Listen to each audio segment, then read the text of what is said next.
Thank you for having me. I hope you can hear me all right. I'm trusting this works. I want to run through kind of 3 or 4 major dynamics that we're seeing in the world, but mostly, what do you do about it? How do you think about your organizations in this new world? You heard a little bit about my background. For 8 years, we've been building out Singularity University. For 2 years before that, I was the head of innovation at Yahoo, running their incubator. And I found that when you try and do disruptive innovation in any large organization, the immune system will come and attack you. Right?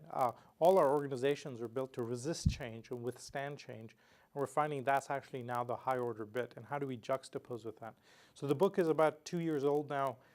It's been more successful than I promised my wife. It's now in like 15 languages. Maybe the strangest phone call I've gotten is from the Vatican saying the Pope would like to meet you. He's got the oldest immune system in the world, and as they try and update that organization, he's got some interesting challenges on his hands.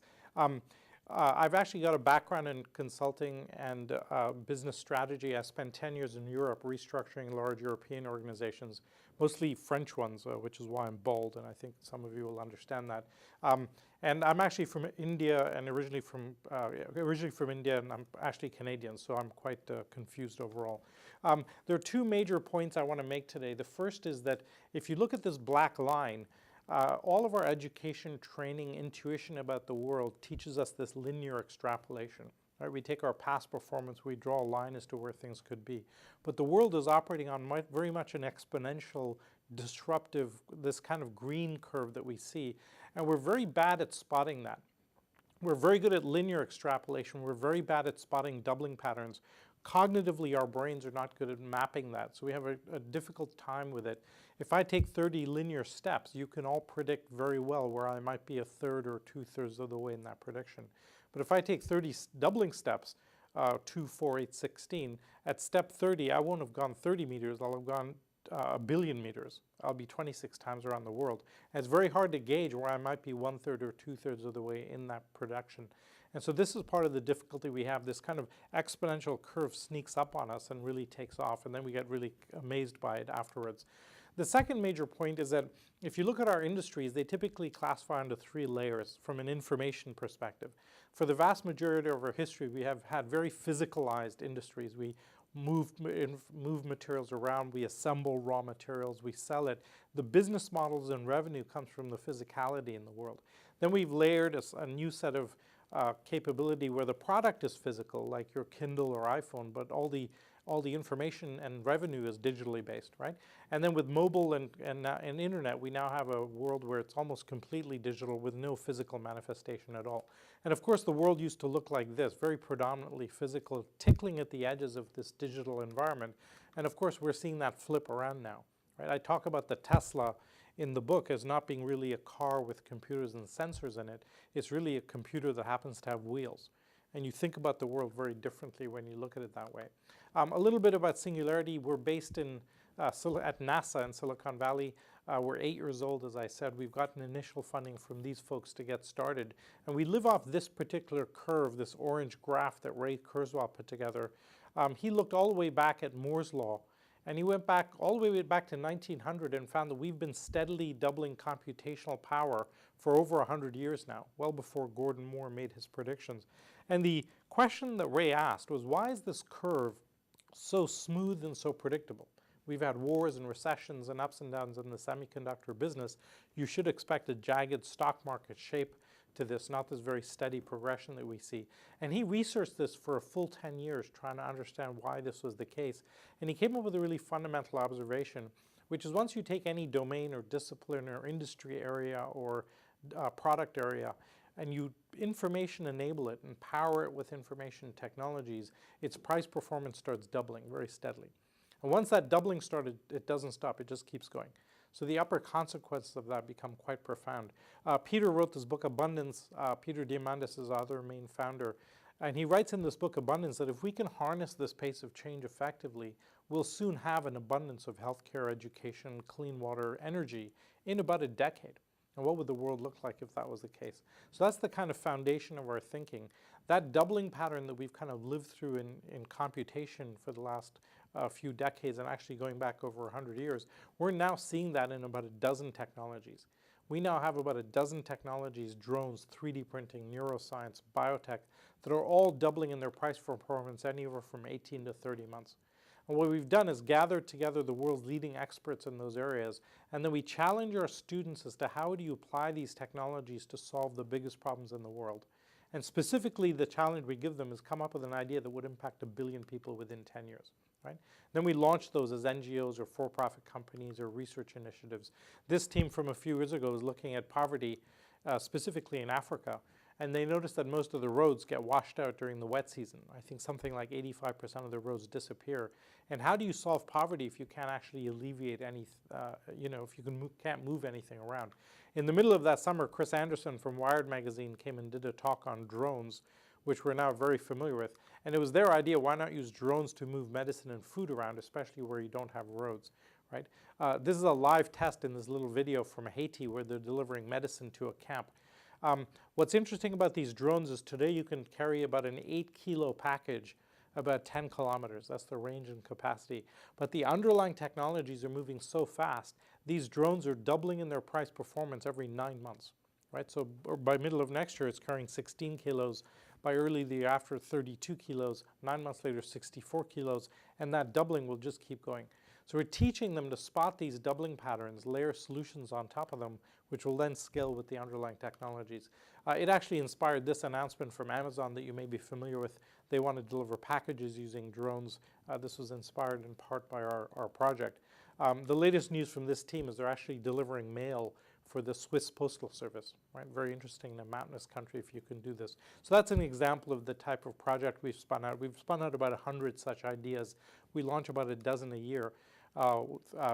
Anything from antibiotic-resistant bacteria, a solution for that, to 3D printer up at the space station, because up at the space station there's no space because it's full of extra spare parts. But if you can print something while you're up there, very interesting. So what we've done is we kind of see 4 major dynamics in the world, and I'm going to kind of skip through this fairly quickly because I want to leave time for Q&A. The first major thing is we're digitizing the world very quickly, right? Our memories aren't in our heads anymore, they're in our smartphones.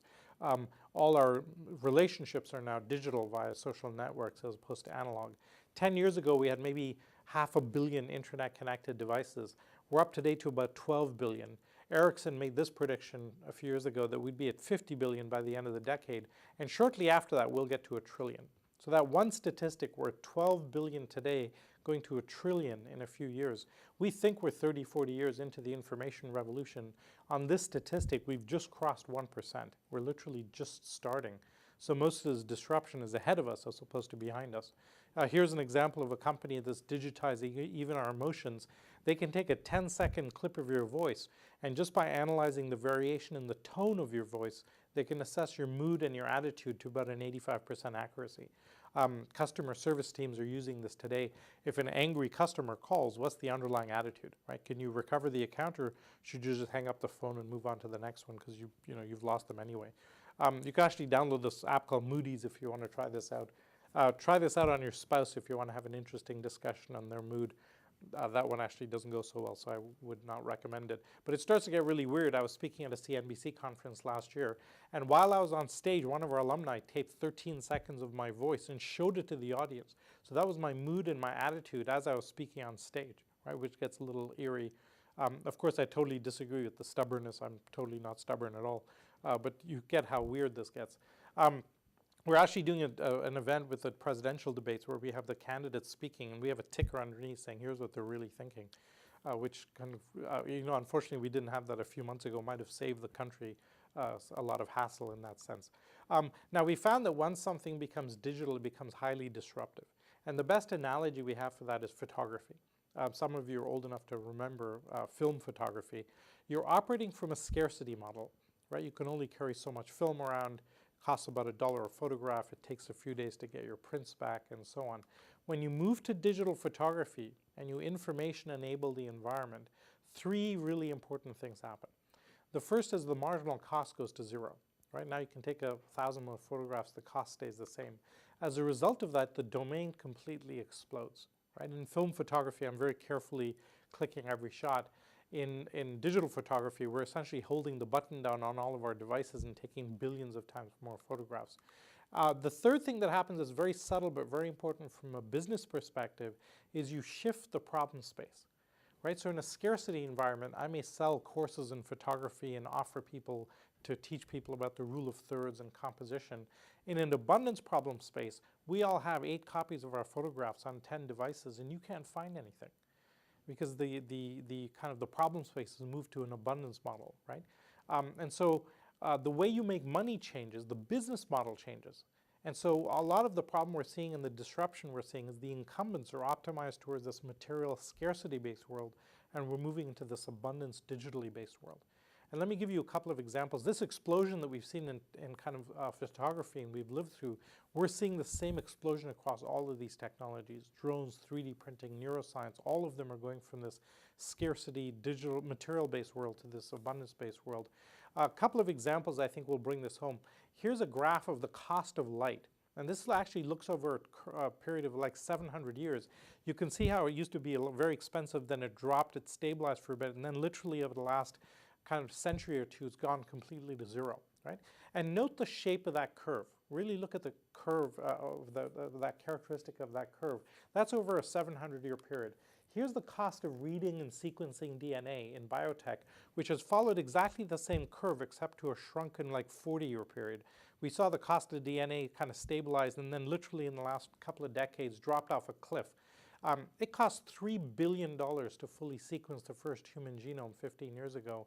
We're down today to about $800, right? So that's almost an order of magnitude price change a year. Let me give you one other example. Here's the cost of solar modules in the last few years, and you can see the same curve there where it goes along and then it suddenly drops off a cliff.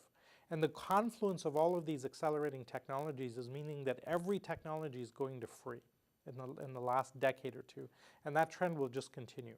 And so I want to highlight really that characteristic.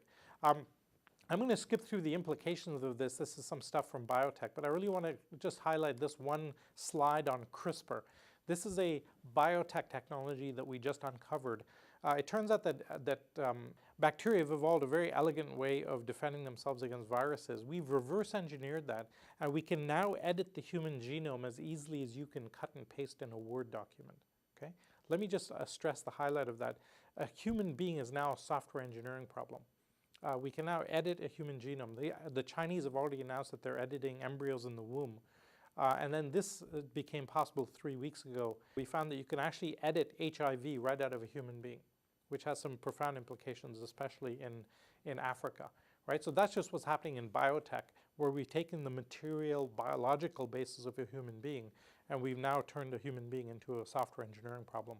A recent study showed that if we just use CRISPR to knock out 6 or 8 of the bad genes that we have inside of us that give us high propensity for breast cancer or heart disease, just that would increase human lifespan by about 50, 60 years. Right? So we're looking at a pretty profound future. I don't have time to go through all of these technologies, but they're all going through that explosion. I wanted to lift up a couple of levels and talk to you about what's happening in, say, a couple of major industries. One is obviously autonomous cars and what happens there. If you look at the implications, we've worked out that once you have a critical mass and a critical penetration of these cars, we'll increase the traffic capacity by between 10 to 15 times on our existing roads and highways. Think about real estate values which spike in the middle of big cities because it's so hard to get in and out. When it's 10 times easier to get in and out of a city, those will start to smooth out quite a bit, right? Or once you have Uber or drones doing deliveries, note that our whole society is based on geographic proximity. School districts, voting districts, retail store locations, bank locations, all of that, right? And so you radically change the game when you do that. The latest news in autonomous cars is we now have a self-driving truck working and licensed in Nevada. A few months ago, a professional race car driver was beaten on a track. Singapore wants to have their entire taxi fleet be autonomous cars by the end of next year.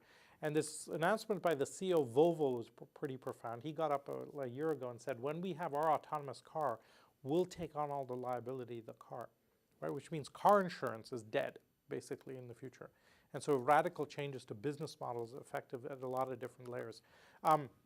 Very important changes happening there. In medical, in healthcare, there's a fascinating development of what's called the Tricorder X Prize. In healthcare, Peter is offering a $10 million prize literally for the Star Trek tricorder. Somebody will win $10 million when their handheld device beats 10 board-certified doctors in doing a diagnosis. Okay? So if you have a handheld wireless diagnostic device that can beat 10 doctors, you win $10 million. 330 teams have been competing for this. We're down to the final 5, and the winner will be announced in about January. So in about 3 to 4 months, we're going to have a handheld device that will beat most doctors. This will completely change healthcare. Hugely relevant in rural areas where it's hard to get to a doctor, or in developing countries where you have a doctor per million citizens. This is totally transformative, right? We joke that if you're a hypochondriac, you'll love this gadget, right? In fact, you'll buy 2 of them because one of them must be wrong. It'll be chaos for a while we figure this out. This is the latest contender, the most likely to win, called Scanadu. That's a whole doctor's examination room in the size of a pillbox. And by the way, nobody in the healthcare world knows this is happening. It speaks to the idea that disruptive innovation always comes from outside your industry. But maybe the most dramatic thing we're seeing today is solar energy. It turns out that the price performance of solar cells is riding this doubling pattern. Solar cells have been doubling every 22 months or so in their price performance. If you can see these graphs, they've been doing this since the 70s. So for about 40 years, we've been doubling the price performance every couple of years in solar. Okay? Here's the relative cost of solar to other fuels. You can see the enormous multiplier effect there. This year, solar became cheaper than the energy coming off the US grid. Right? So now we're going to see a huge investment inflection point. Now note this doubling pattern is really important because this will completely change geopolitics. Right? The Middle East will collapse. The US will have to find other reasons to go to war. All sorts of ripple effects around this. Here's the costs of solar modules. You can see this graph that I showed you earlier where it's literally dropping off a cliff. Now 2 really important things about solar. One is that although it's really cheap right now, we forget that it's going to keep doubling. So at this pace, we will hit 100% of world energy supply deliverable by solar in about 17 years, okay? And because it's on a doubling pattern every 22 months, say every 2 years, it means that in 19 years we have 200%. In 21 years we have 400%. In 23 years we have 800%, and that just keeps going. So we're going to see an abundance of solar at a relatively low or cheap cost, which will completely transform Africa or most developing environments. Note that the poorest countries in the world today are the sunniest countries in the world, right? So we're looking at enormous upside around this. And more importantly, if you worry that there's not enough solar out there, it turns out if you add up all of our fossil fuels globally, all of the oil and coal and natural gas reserves we have around the world and add that up, that adds up to 5 days of sunlight hitting the world. So you shift the conversation from a scarcity problem to a conversion problem. The conversion is riding this doubling pattern. Right? And so we're hugely optimistic about energy in this sense. Now the big challenge is storage. Utilities are pumping water up a hill at night and using hydro on the way down. And then you've got the Tesla Powerwall and so on affecting this. And this has, again, all sorts of ripple effects across the board. I just drove as an experiment last week. I drove a Tesla from Florida to Toronto. Took about 32 hours of driving, and about 10 hours of that was charging the battery. But basically I was able to do this whole thing just driving along.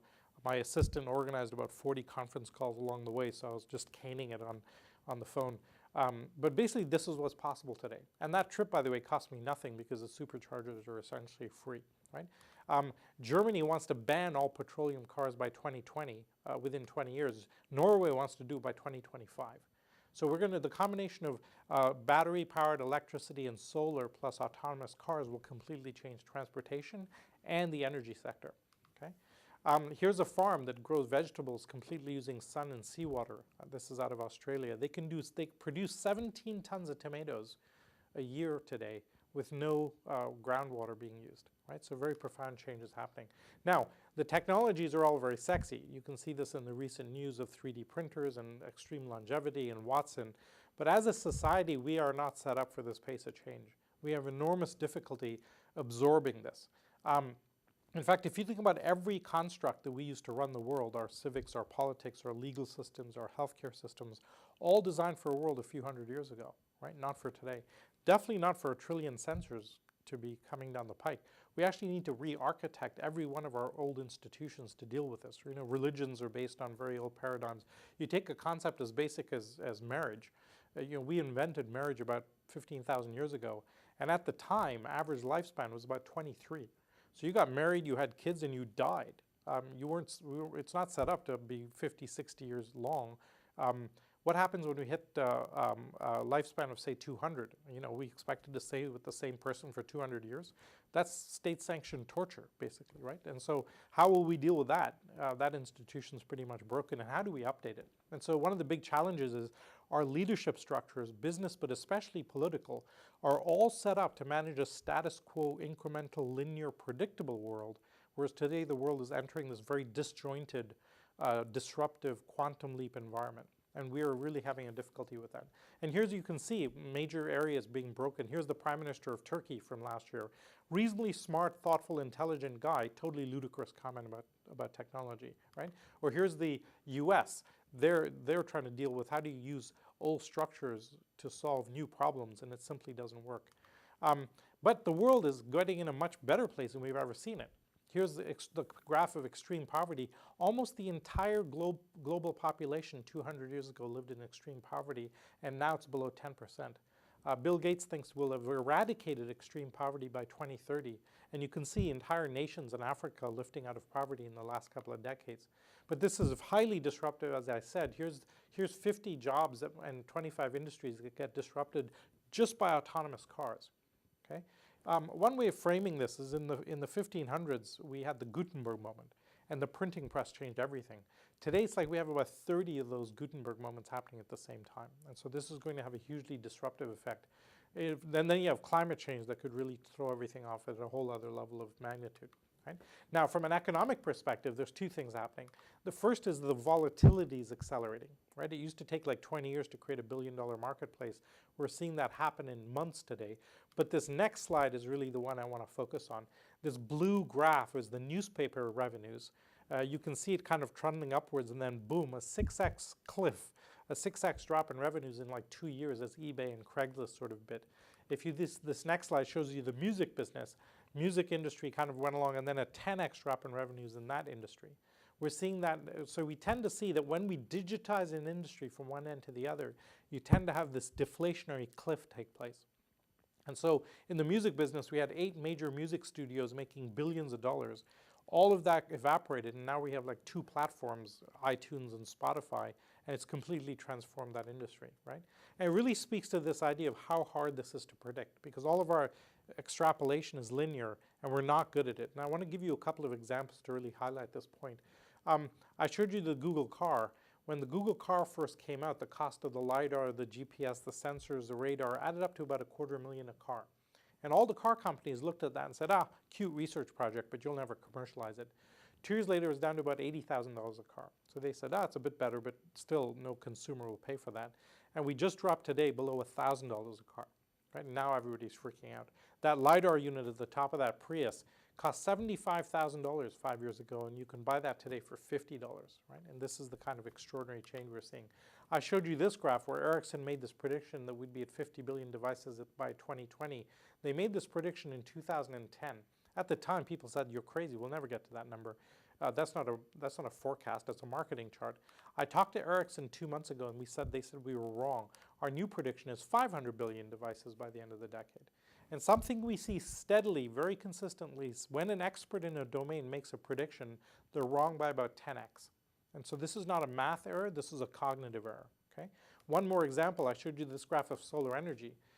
In 2003, the leading expert in solar in the world made this prediction that we would never drop below $1 a watt in solar energy. Right? He said, look, the cost of the silver, the glass, the wiring. Then we started to see it drop 50 cents a watt. We're down to about 22 cents a watt today.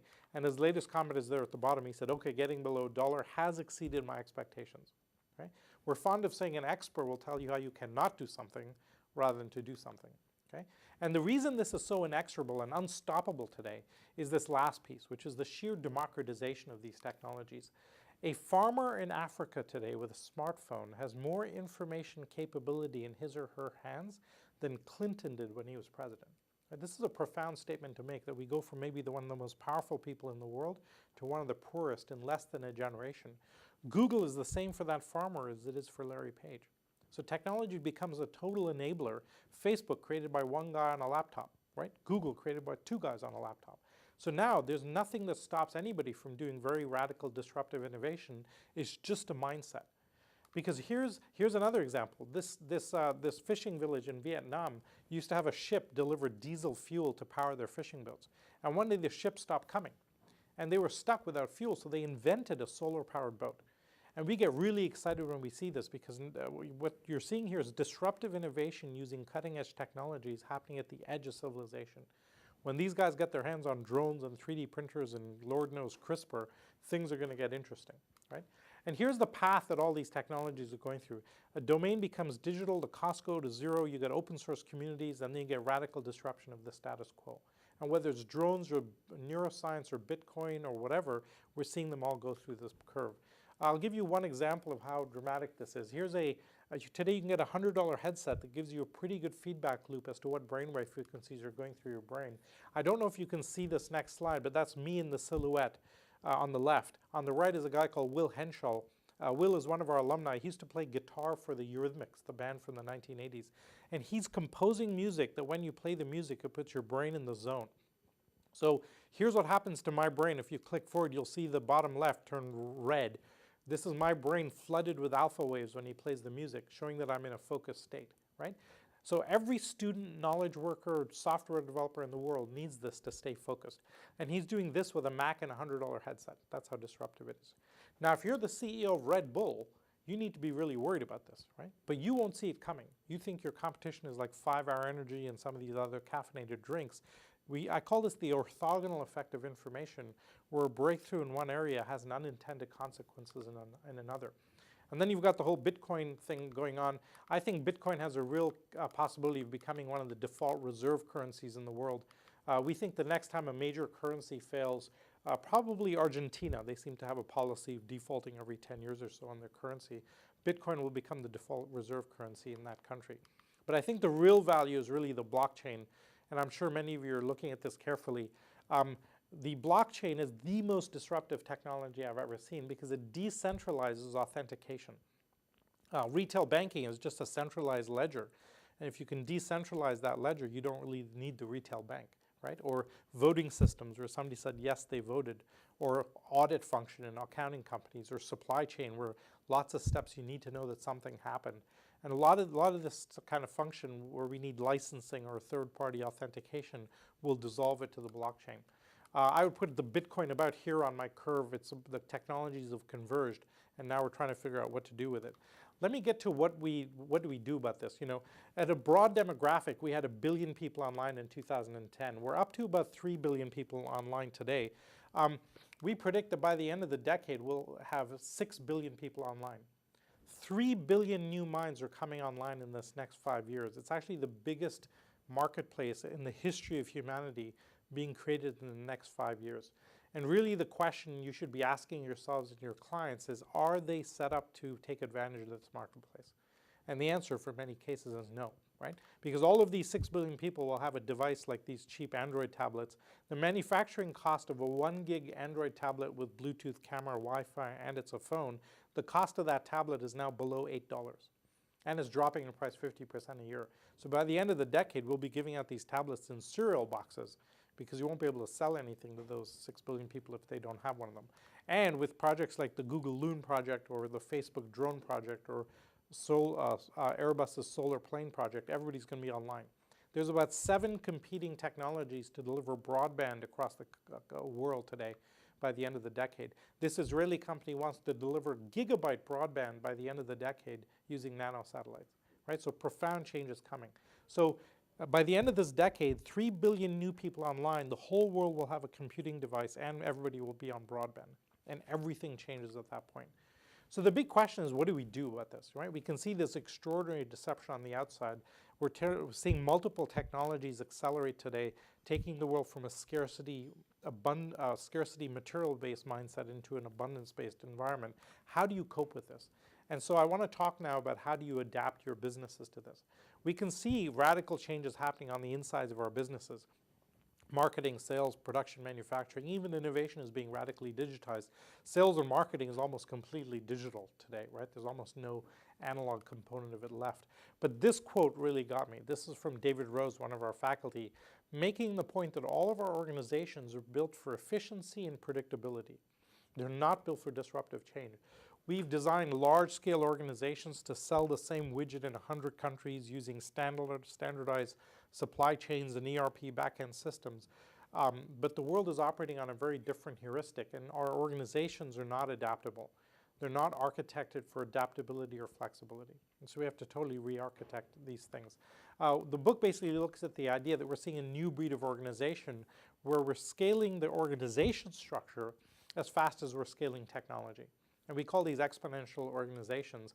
The minimum benchmark is we're seeing these organizations do a 10x performance improvement compared to their competitors. And we now have about 100 organizations operating like this. We have about 100 organizations where they're delivering at least a minimum 10x performance benefit compared to their peers in the same space. And the big question we've been asking, about half of the book is inductive reasoning, saying how are they doing it? What are the techniques they're using to do this? And there's three basic components that go into building an exponential organization. The first is they all have what I call an MTP, or a massive transformative purpose, like Google, organize the world's information. At Singularity, we say, go impact 1 billion people positively. TED is ideas worth spreading, right? So it's an aspirational tagline with a social purpose built in. And we're now seeing brands morph into this. At the bottom there you see Coca-Cola's recent mantra, which is open happiness, right?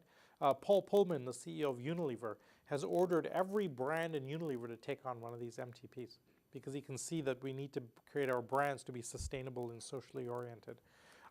Then there's 5 externalities that these companies are using where they allows them to keep a very small footprint at the core and use one or more of these externalities to scale very rapidly outside. So you take Uber doesn't hire its own staff, right? TED uses community. Google uses algorithms. Airbnb is leveraging other people's assets. So they keep a small resource footprint and they scale very quickly outward. One way to think about this is take Uber. The mission critical function of Uber is to match driver and passenger, and that doesn't happen inside the organization. It happens out in the wild. And by enabling this with technology, this core mission critical function can happen anywhere and they can scale effortlessly. One other way of thinking about this is all of our businesses in the past are around selling scarcity. You got an asset, you got a workforce, you put a legal boundary around it, and you sold access to scarcity, right? If you didn't have scarcity, you invented it, like the De Beers diamond business, where you create artificial scarcity, right? But today we have an abundance of stuff, and what these new exponential organizations have figured out is how do you create business models around abundance? So Airbnb is tapping into an abundance of extra bedrooms lying around, Uber with cars and so on, right? So that's what's happening on the outside of these businesses. They're using one or more of these capabilities to scale outwards. Then there's 5 internal mechanisms that they're using, to manage the internal control structure and drive culture. Real-time dashboards, the whole lean startup methodology to rapidly iterate processes, social technologies like Yammer, Slack, Chatter to improve horizontal communications. We have very clear evidence today that horizontal communication patterns are much more valuable in our organizations than our traditional vertical patterns, right? And if you can enable that with technology, then you get a lot of benefits in the business, including this 4th one, which is autonomy. We can today enable decentralized org structures that don't have the vertical control framework because we have such good peer-to-peer communication. Some of you are familiar with Valve software. If you can go back a slide, I think you'll see the logo there. Valve is about 500 people, a software company out of Seattle, right? No CEO, no reporting lines, no job descriptions, no management meetings, no middle management layers of any kind. They literally operate like a beehive. So if I spot a bug in the software, I grab 3 people that can solve that bug, we go fix it, and we disband. Everybody self-selects as to what they want to do, right? They get more revenue per employee with this model than Microsoft by doing this. But maybe the most dramatic example is this next slide, Haier. Many of you are familiar with the Chinese appliance manufacturer. 80,000 people making 55 million fridges and ovens a year. They used to operate in a very classic traditional pyramid structure, and the CEO looked at his org structure and decided, I can't meet my corporate goals using this mechanism, and he blew it up. He turned 80,000 people into 2,000 autonomous teams of about 40 people each. Each team elects their own leader. Each team decides whatever they want to do. They work with partners, vendors, suppliers. When they want to do product strategy, they literally vote on what features should go into the new fridge. They've tripled their market cap by doing this, right? Now, you'd think that making 55 million fridges a year would require a ton of centralized supply chain management, demand forecasting, etc. Turns out you don't. Who knew? And so fascinating to see this model roll out. Now, what we found in our research is that not everybody does all of these. But if you implement 4 out of these 10 characteristics, you get a 10x performance improvement, right? So 4 out of the 10 will give you a 10x performance improvement. Some do a lot more than others. This next slide actually shows a link to a survey which you can take for your client's behalf. You can actually take any of your clients and run them through a 15-minute Q&A process. If you know the company well, you can do it yourself. And you'll get a quantified score as to how flexible and adaptable is the org structure. Last year I went on CNBC, and we actually announced a ranking of the Fortune 100 ranked by the flexibility of the organization structure. And here's the full list. About a score of 55 or more indicates an exponential company. So only 8 out of the Fortune 100 would be considered exponential organizations. The most interesting thing about this model, if you go to this next slide, is actually that Hult Business Schools did a stock market analysis in an academic research project. They found that your stock market performance correlates directly with how flexible your organization is, right? And this makes sense.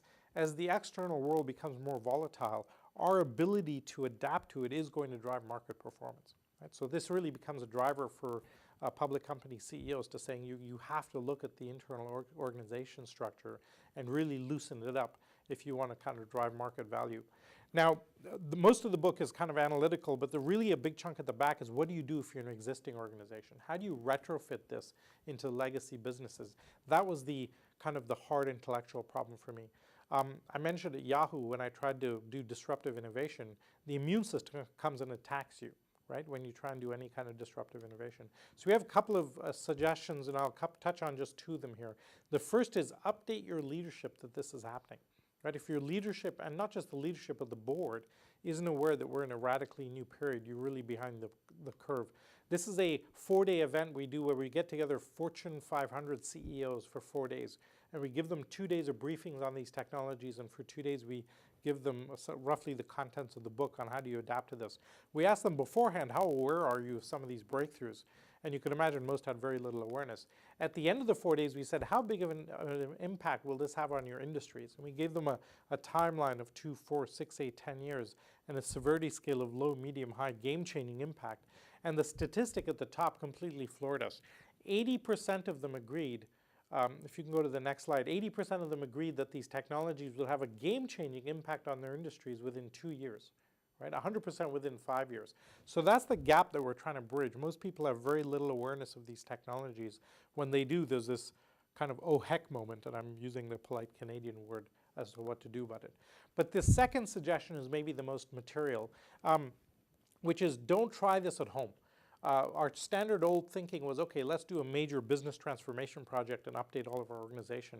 And it's a very difficult thing to do. Most of these business transformation projects fail. They're highly political, they take a long time, they cost a lot of money. Our strong suggestion is do incremental changes to the mothership, but do disruptive changes at the edge pointing outwards. A few years ago, Larry Page came to me and said, hey, your unit at Yahoo is very successful. Should I do that at Google? And my answer is no, you'll suffer the same immune system problem, but do something like it, keep it stealth and point it outwards. And you can see the result with Google X, where they have their core information management capabilities and they add hardware around the edges like Google Car, Google Glass, etc., and going to adjacent areas. They're very interested in transportation, but the real interest is that every Google car is collecting a gigabyte of data per second per car. Right? And so if you move your flower pot on your windowsill, Google will know. Right? The NSA already knows, but now Google will know also. So this is what's possible today. But really the master of this particular technique is Apple.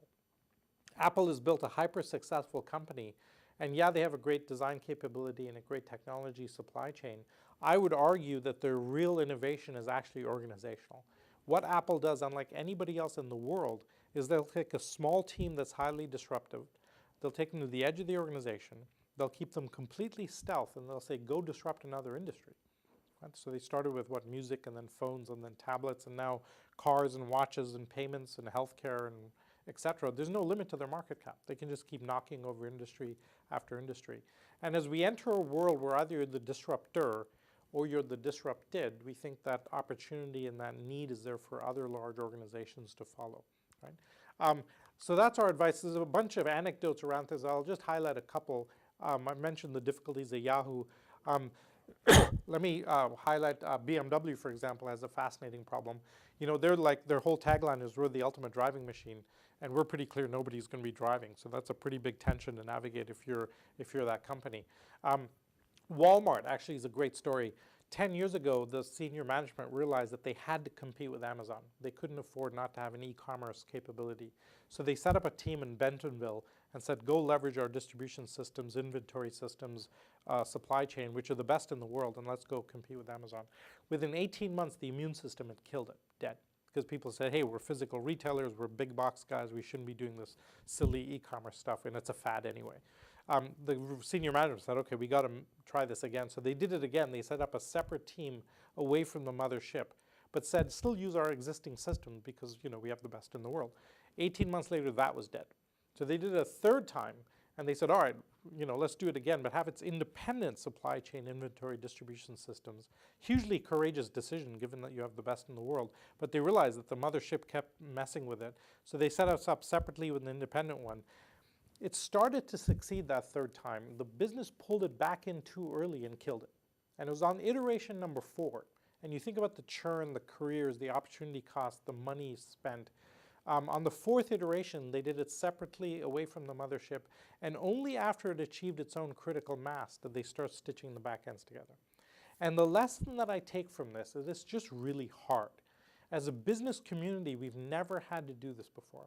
Right? And now we have to learn how to do this two-step, running the mothership in one way and doing very disruptive things at the edge, pointing away at adjacencies. One success story has been Nespresso. They spun it out as a separate unit away from the mothership. The CFO had no say in the funding, and we've seen the radical success of Nespresso, now a $5 billion line of business for Nestle. So we can see that big companies can do this. It's just really hard. Another good example is Fuji.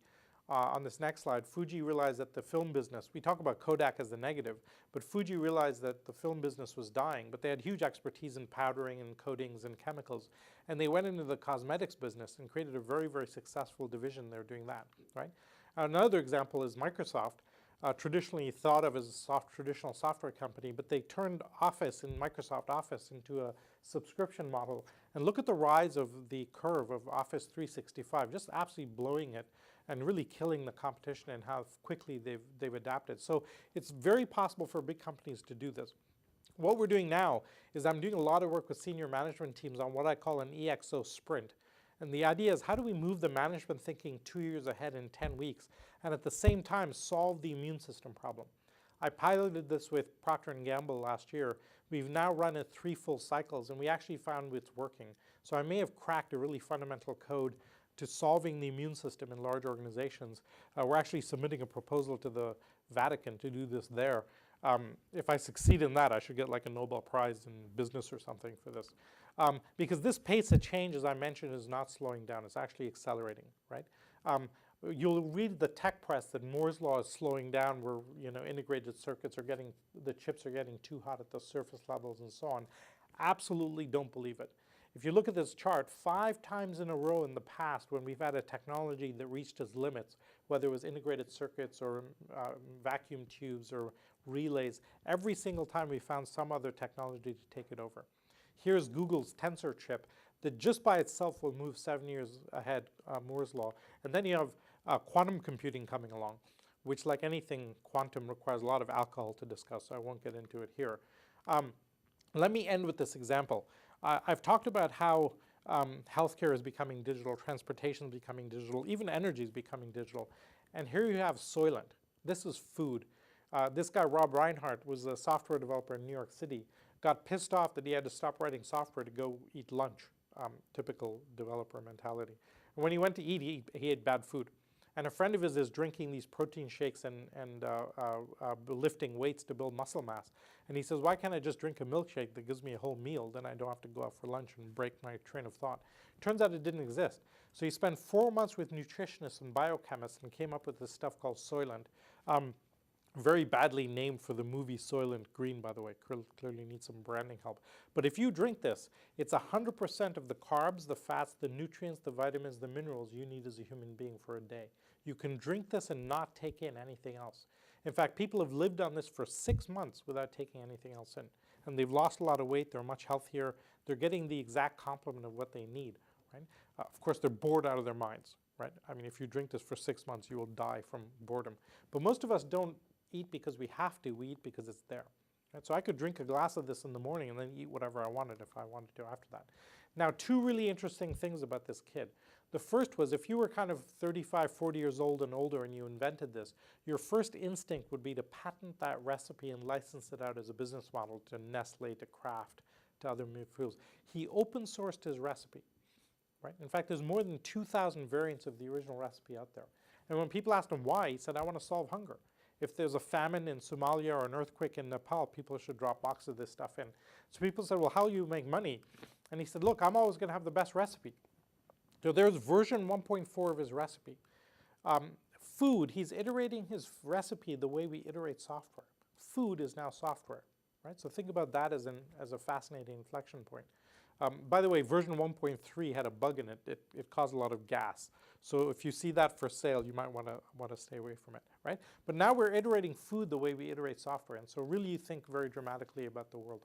So I wanted to leave some time for Q&A. I think we have about 10 or 15 minutes left. Thank you very much for having me. I hope you've heard me okay. Why don't we open it up to some questions, and we'll get a discussion going. Thank you.